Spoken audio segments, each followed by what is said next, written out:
8년만 살면 내 집이 될 거다. 이 약속, 정말 수많은 중산층에게는 꿈 같은 기회였죠? 그런데 말이에요, 그 꿈이 어째서 지금 수만 가구의 삶을 통째로 뒤흔드는 시한 폭탄이 되어버렸을까요? 희망이 어떻게 절망으로 바뀌었는지 오늘 그 속사정을 한번 들여다보겠습니다. 8년 동안 월세 꼬박꼬박 내고 살았는데 이제 와서 나가야 한다니.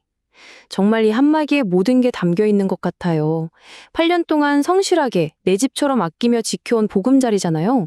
그런데 이제 와서 나가야 할지도 모른다는 이 불안감. 이건 그냥 한 사람의 이야기가 아니라 우리 사회가 마주한 아주 큰 갈등의 시작이었습니다. 자, 그럼 문제의 핵심으로 한번 들어가 보죠. 8년만 살면 당연히 내 집이 될 거라고 믿었던 사람들한테 도대체 어떻게 이런 날벼락 같은 상황이 벌어지게 된 걸까요?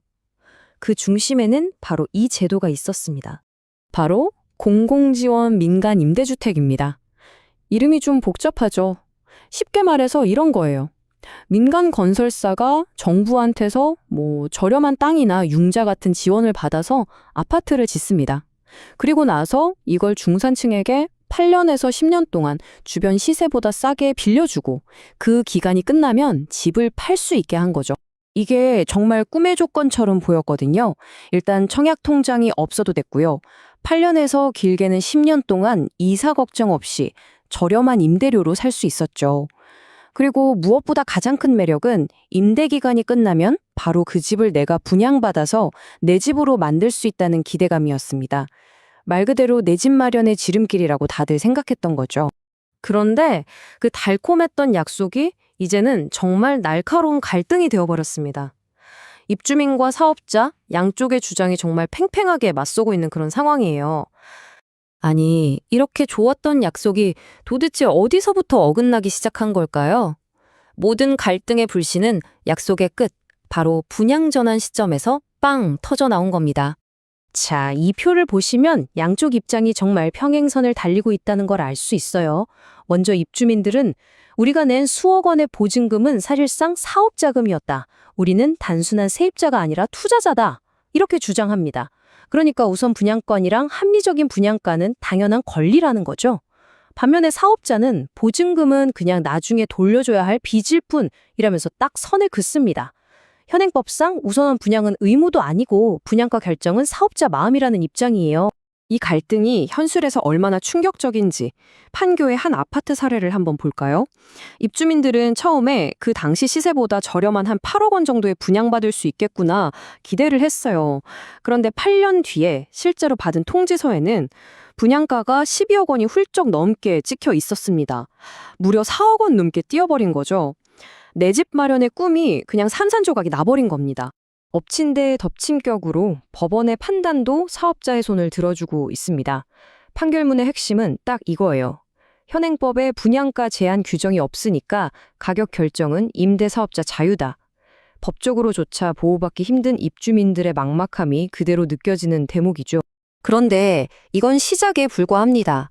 판교의 이 이야기는 이제 곧 전국 4만 가구의 현실이 될 수도 있거든요.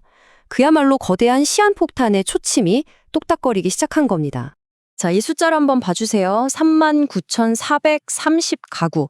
이게 바로 2030년까지 분양 전환을 앞둔, 그러니까 잠재적인 갈등에 놓인 가구의 총 숫자입니다. 약 4만 가구. 거의 도시 하나를 꽉 채울 만큼의 사람들이 지금 똑같은 불안을 안고 있다는 뜻이거든요. 문제는 시간이에요. 이 시한폭탄의 도화선이 생각보다 정말 짧습니다.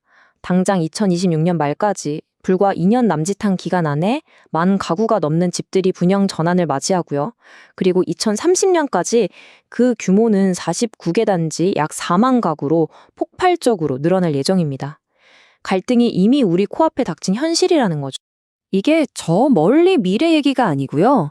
지금 이 순간에도 성남 판교와 위례를 넘어서 충북 청주, 인천 도하까지 전국 각지에서 똑같은 갈등이 터져나오고 있습니다. 분양가를 둘러싼 소송과 집회가 이미 현실이 된 거예요. 그럼 이 시한폭탄이 터지는 걸 그냥 보고만 있어야 할까요?